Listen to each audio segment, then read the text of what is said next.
Jadi jangan dibaca pemakzulan Kiflan itu sebagai kebencian kepada kita. Ini adalah upaya menyelamatkan negara dari cacat hukum yang dibuat. Dan jangan terlalu takut dengan pemakzulan. Bung Karno tuh proklamator dimakzulkan. Pak Harto pembangunan itu dimakzulkan. Gus Dur yang tokoh dimakzulkan. Kenapa Gibran seakan-akan haram dimasukkan? Biasa saja.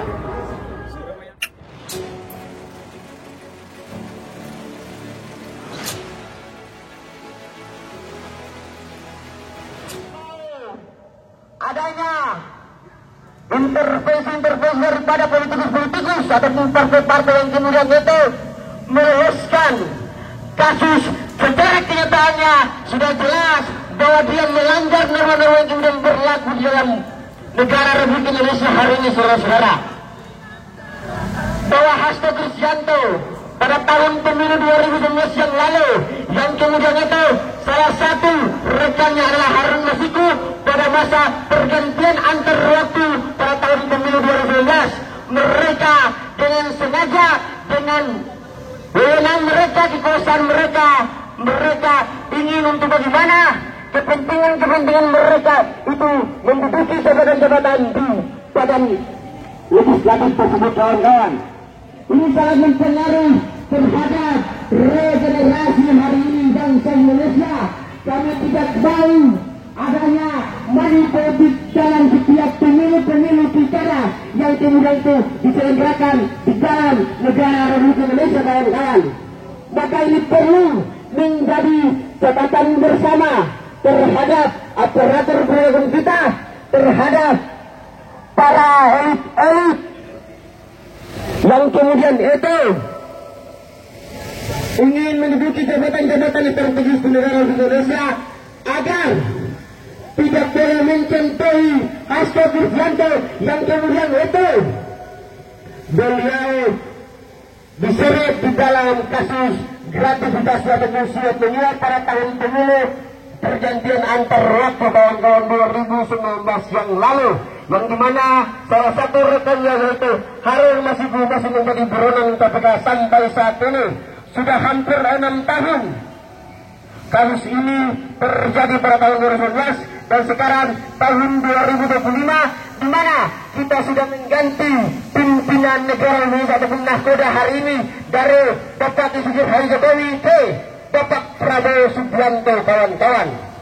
Di mana dalam pidato beliau menyatakan bahwa rakyat yang paling penting, rakyat yang paling utama, rakyat yang paling nomor satu di negara ini. Sudah jelas bahwa di dalam pasal 1 Undang-Undang 25 ayat 2 bahwa kedaulatan tertinggi ada di tangan rakyat, kawan-kawan. Maka daripada itu kami cuma mau menghimbau terhadap Pengadilan Negeri Jakarta Pusat agar bagaimana melihat daripada bukti-bukti yang kemudian ini telah diserahkan oleh para saksi-saksi dari Komisi Pemberantasan Korupsi untuk bagaimana ditelusuri, untuk bagaimana diselidiki bahwa alat bukti ataupun dasar hukum yang kemudian itu memperkuat dan memperkokoh bahwa Hasto lah salah satu aktor utama dalam kasus gratifikasi pada tahun pemilu 2019 yang lalu, kawan-kawan. Ingat, kami sangat menolak upah jika hari ini Hasto yang sudah jelas-jelas pada tanggal 23 Desember tahun 2024 KPK dengan taringnya mereka menunjuk Hasto adalah aktor utama dan Hasto terlibat dan Hasto salah satu tersangka dalam kasus gratifikasi pada pergantian antar waktu tahun pemilu 2019 yang lalu. Namun menjelang beberapa bulan daripada putusan KPK pada masa itu, kawan-kawan, di mana hari ini masih menjadi kejanggalan besar, masih menjadi pertanyaan besar. Karena kenapa? Ada kemudian itu asas yang kemudian asas hukum yang kemudian berbunyi bahwa equality before the law, kawan-kawan, di mana kesamaan di mata hukum sangatlah penting.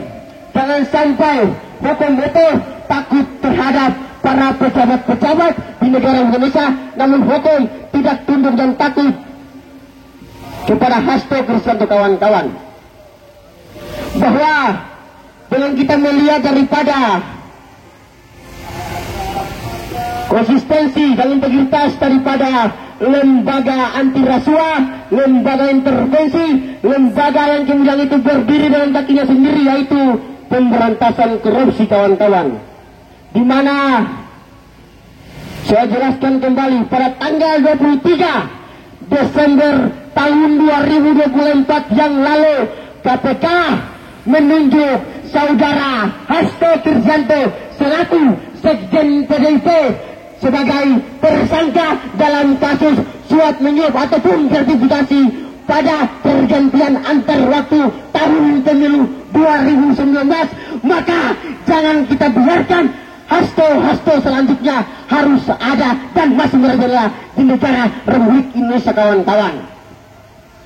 Ini menjadi sebuah catatan bersama, wahai para penguasa, wahai para aparatur penegak hukum kita, bahwa kalian hari ini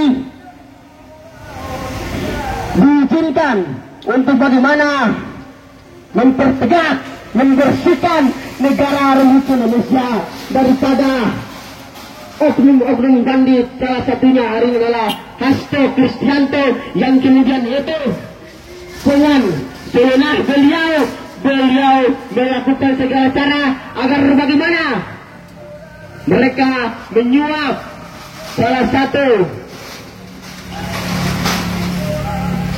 pengurus di pemilihan umum tersebut kawan-kawan, di mana agar mereka meloloskan Harun Masiku sebagai anggota DPR pada masa tahun pemilu 2019 pergantian antar waktu tersebut, saudara-saudara, di mana sudah hampir 7 bulan dari mana Komisi Pemberantasan Korupsi menunjuk saudara Hasto sebagai tersangka.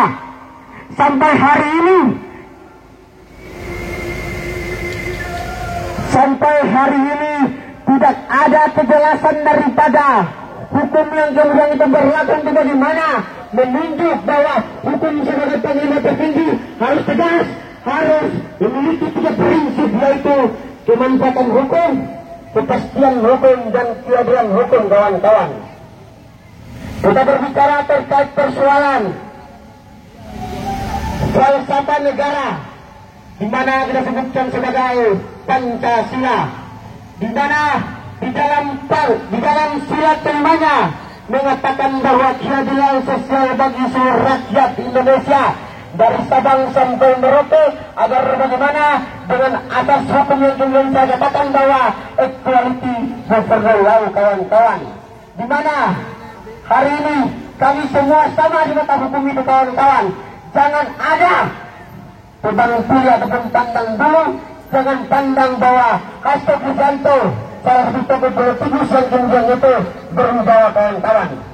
Jika kemudian beliau sengaja untuk bagaimana melakukan segala cara agar kepentingan beliau bahkan kelompok-kelompok tertentu memperkaya diri mereka ataupun kelompok mereka, maka harus dipenjarakan kawan-kawan. Karena di mana dalam Undang-Undang Tindak Pidana Korupsi pada Undang-Undang Nomor 20 Tahun 2001, di mana mengatakan bahwa jika kedapatan salah satu pejabat ataupun orang yang kemudian itu melakukan segala cara agar bagaimana kepentingan pribadi mereka berjalan dengan mulus kawan-kawan, maka harus dipenjara seumur hidup saudara-saudara.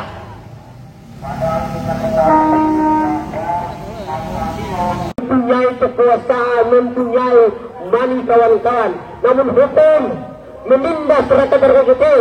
Dalam hal ini, dalam konteks ini kita berbicara lebih terpisnya, ada secara jelas tertail bahwa Hasto Kristianto selaku Sekjen PDIP melanggar kitab Undang-Undang Hukum Pidana pada pasal nomor 21 kawan-kawan, di mana beliau dengan sengaja untuk bagaimana memperlambat penyelidikan daripada pihak Komisi Pemberantasan Korupsi agar Harun Masiku masih menjadi buronan sampai hari ini.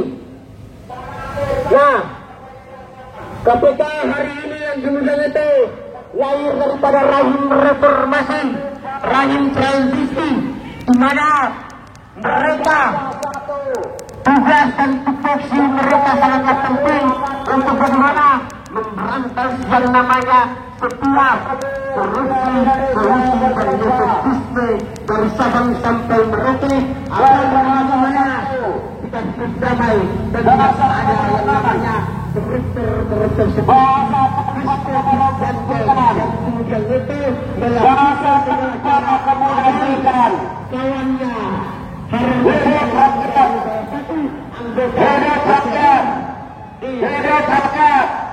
bebaskan Pak Hasto, bebaskan Pak Hasto, tegakkan itu merdeka.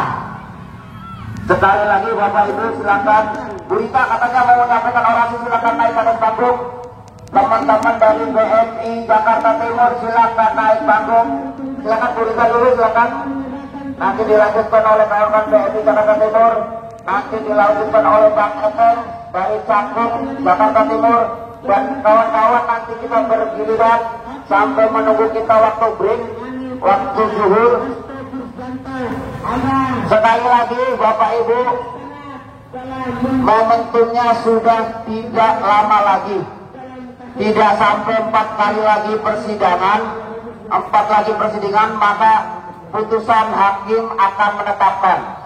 Hari ini kalau tidak salah kita akan dengarkan tuntutan dari jaksa, dan menurut informasinya karena ini bentuk politisasi hukum, maka Mas Hasto akan dianggap bersalah dan dihukum seberat-beratnya. Maka kenapa kita harus dalam persidangan ini kita rapatkan barisan kita kuatkan masing-masing kawan kita bergerak bersama-sama, karena hingga saat ini sepertinya kita tidak begitu percaya terhadap penegak-penegak hukum yang ada, karena mereka sudah diminta, di-request, disebutkan agar Pak Hasto Sekjen PDI dianggap bersalah dan dianggap terlibat.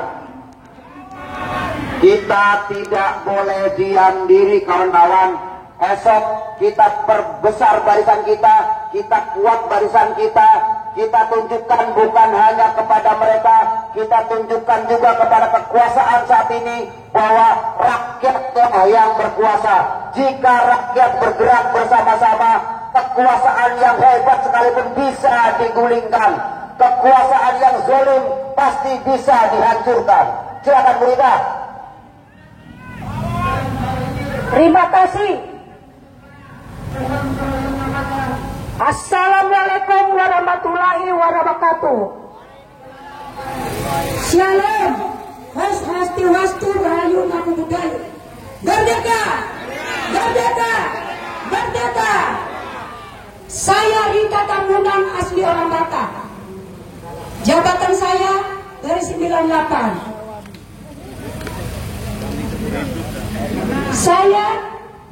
Kami kader PDI militan.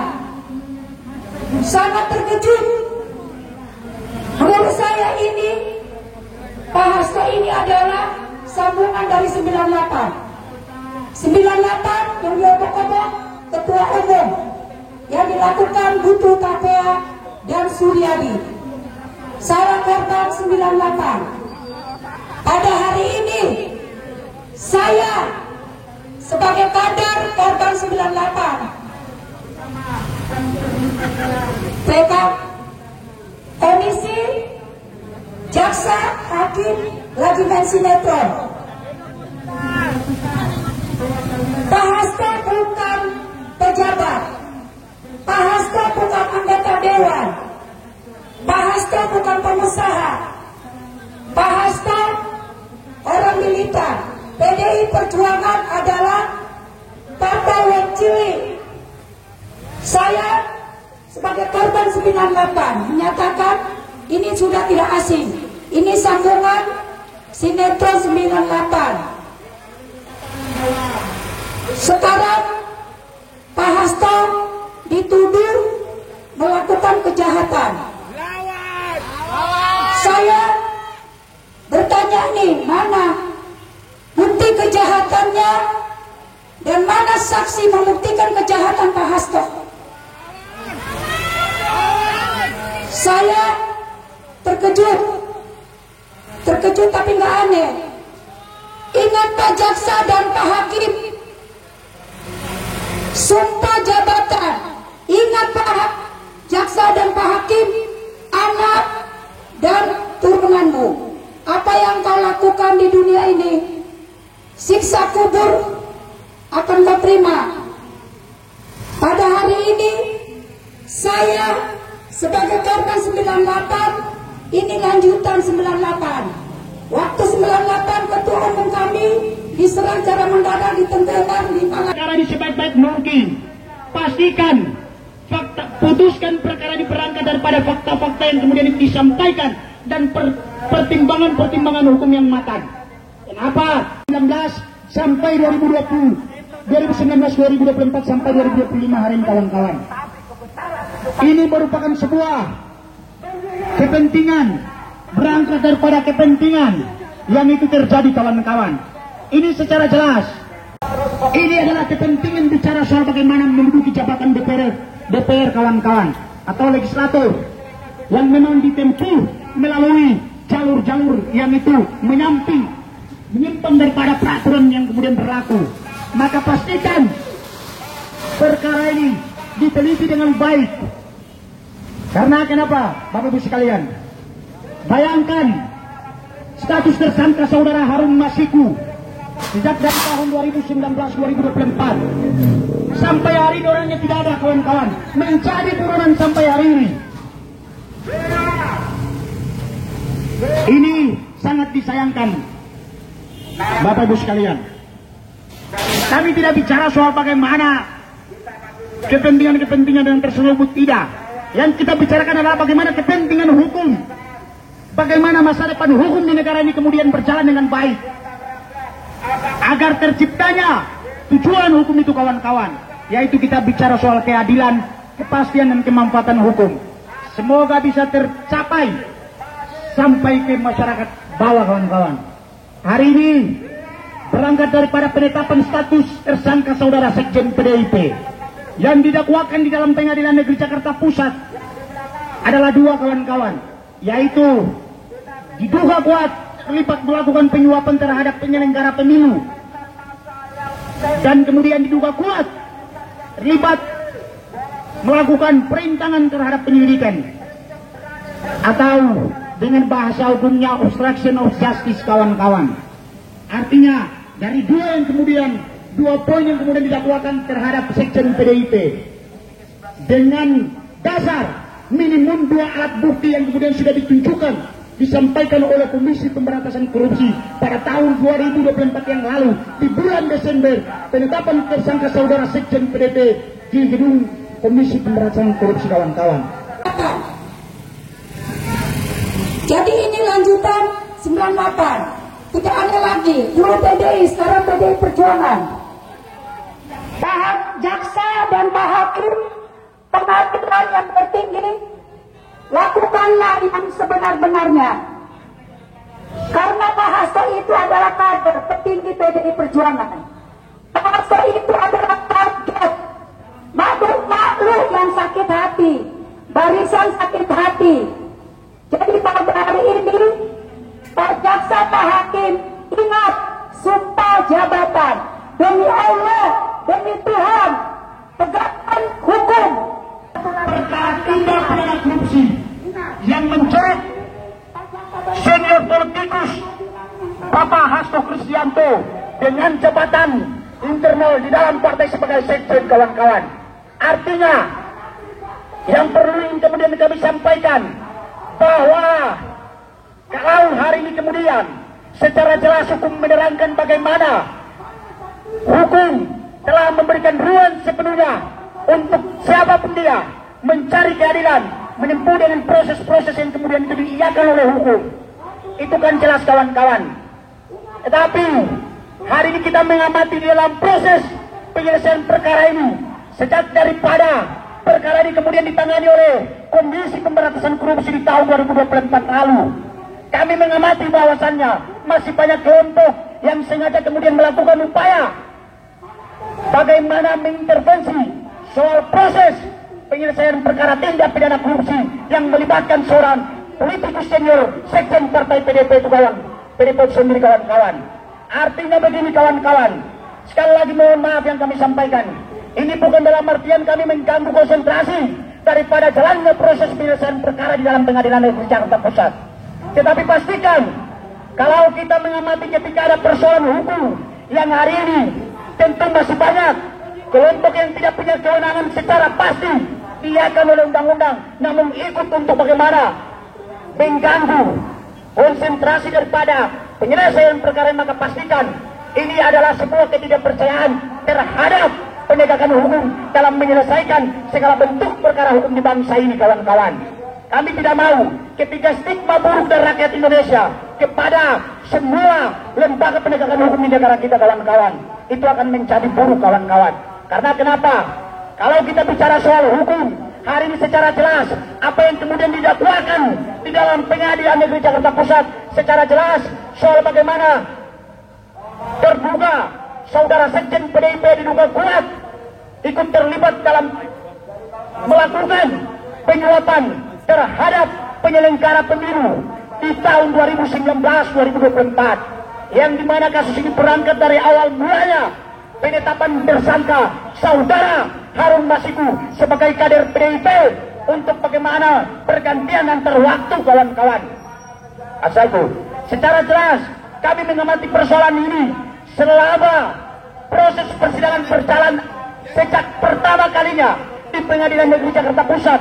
Kami menyaksikan salah satu kader partai PDP yang menyampaikan kesaksiannya di fakta persidangan soal bagaimana dipaksakan untuk mundur diri digantikan oleh saudara Harun Masiku. Persoalan ini kemudian ingin kami sampaikan, ini berangkat daripada sebuah kejahatan yang perlu ditelusuri secara baik oleh lembaga penegakan hukum kita. Kami percaya peran KPK untuk bagaimana membumi hanguskan segala bentuk praktek KKN di bangsa ini. Sekali lagi ingin kemudian kami sampaikan kawan-kawan, bahwa salah satu persoalan hukum yang sangat dilarang, diharamkan oleh negara adalah bicara soal tindak pidana korupsi kawan-kawan. Di dalam pandangan hukum kawan-kawan, kejahatan pelanggaran hukum yang itu berupa sebuah kejahatan yang sangat luar biasa adalah kejahatan tindak pidana korupsi, bukan kejahatan-kejahatan yang lain kawan-kawan. Dipiring kejahatan ini kawan-kawan, parameter kejahatan ini perlu untuk diperhatikan dengan baik, bahwa ini adalah kejahatan luar biasa sekali lagi, yang dampaknya bukan kita bicara soal bagaimana kerugian negara, bukan bagaimana kita bicara soal kerugian person, tidak. Yang kita bicarakan dampaknya adalah bagaimana. Yang pertama, saya bicara soal kerugian negara. Kedua, kita bicara soal bagaimana ketidakpercayaan rakyat Indonesia terhadap pengkhianatan terhadap sistem demokrasi, yang memang ini merupakan sebuah kepentingan legislatif yang memang cara tempuhnya melanggar pada aturan hukum kita kawan-kawan. Bagaimana masa depan kita sebagai generasi yang kemudian ingin ke depan mencalonkan diri sebagai pejabat, sebagai DPR, sebagai bupati dan lain sebagainya. Ketika kita mengamati sistem demokrasi kita yang saat ini dilakukan oleh tokoh-tokoh partai, sangat tidak mencerminkan. Ini mencederai, dan ini kemudian bukan kita bicara soal pengkhianatan terhadap demokrasi saja, tetapi kita bicara soal pengkhianatan terhadap hukum. Karena kenapa? Secara jelas langkah maupun tindakan yang dilakukan itu adalah pelanggaran hukum. Pelaporan penyuapan terhadap penyelenggara pemilu ada aturannya kawan-kawan. Ini kita harus terus berjuang, dan insya Allah hari Minggu akan ada istimewa kebesaran, karena kami melihat bahwa pemerintah penegak hukum sepertinya masih sungkan atau takut menegakkan hukum. Karena bayangkan tingkat kepala desa saja bisa bebas lagi, bagaimana yang di atasnya. Jadi kami akan terus terus berjuang.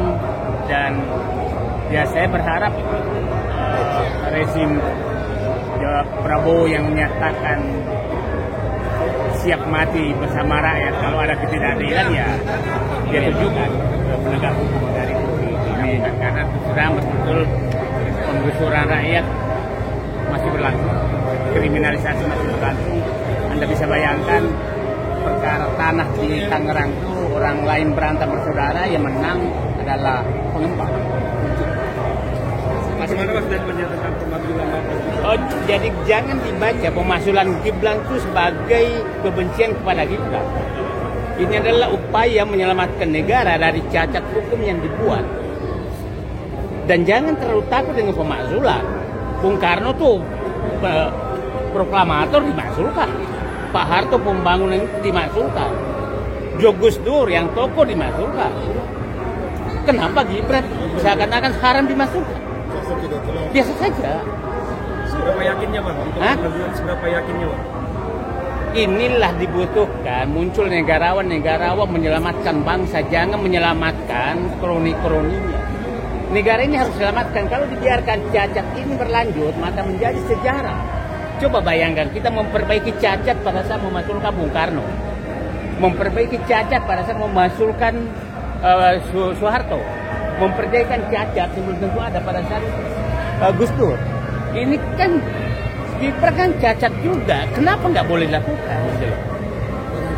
Ini kenapa negara? Jangan karena mantan presiden, ya Bung Karno lah, sebesar itu, tokoh sebesar itu, biasa saja. Jadi saya menganggap anak-anak muda ini, pemakzulan Gibran adalah untuk menyelamatkan negara, membersihkan cacat. Kalau Anda kena penyakit dan kaki Anda harus diamputasi demi Anda hidup, maka amputasi kaki.